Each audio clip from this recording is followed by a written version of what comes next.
Waheguru Ji Ka Khalsa, Waheguru Ji Ki Fateh. My name is Harjeet Kaur, I'm from Rugby. This is my story on the Sikh Genocide in 1984. As a child, as a 6-year-old, I went to Punjab. It was my first ever trip, really peppered with amazing memories. From what I remember, we were only supposed to be there for maybe a few weeks, and time drew on and we started to get settled into the way of life. We were enrolled into school and I never understood why that was. As I grow older, I can understand that actually we were there for 3 months and we weren't there voluntarily, we were there involuntarily. We were in a position where we'd gone to see my grandfather, who was quite ill at the time, and we'd got caught, we'd got stuck, we were stuck in Punjab. And as I grow older and I speak to my dad about what actually happened back then, he tells us that there was a lot of political unrest, and we never really understood what that meant. As we grow older now, we understand that the injustices that happened in Punjab in 1984 were very, very grave, and it's bewildering to think that we were there at the time.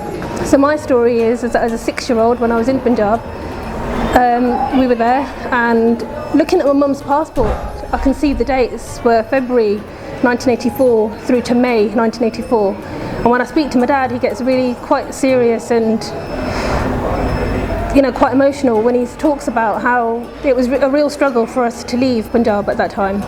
And he said that if it wasn't for his identity of having a dastar and a dara, then it wouldn't have been a problem for us to leave.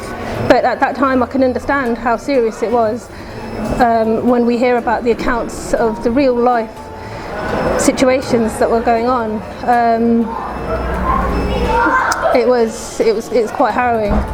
So my story is that now that I'm this much older and I'm in a generation where we're able to understand through social media what actually happened back then, it's quite harrowing to think that we were part of that.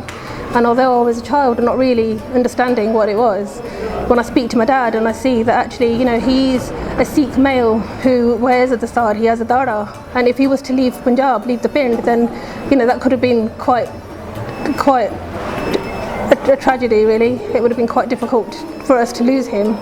And I don't really have any memories of how it is that we left Punjab or how we managed to get to the airport and things like that. All I know is that there was a lockdown on media and nobody around the surrounding areas knew what was going on and how dangerous it was. People could come into Punjab, but to leave, it was just a media lockdown. So I will provide photographs of this passport stamp that shows February 1984 to May 1984, and to think that everything kicked off after that time, June onwards, it's just quite a shock to think that we were there.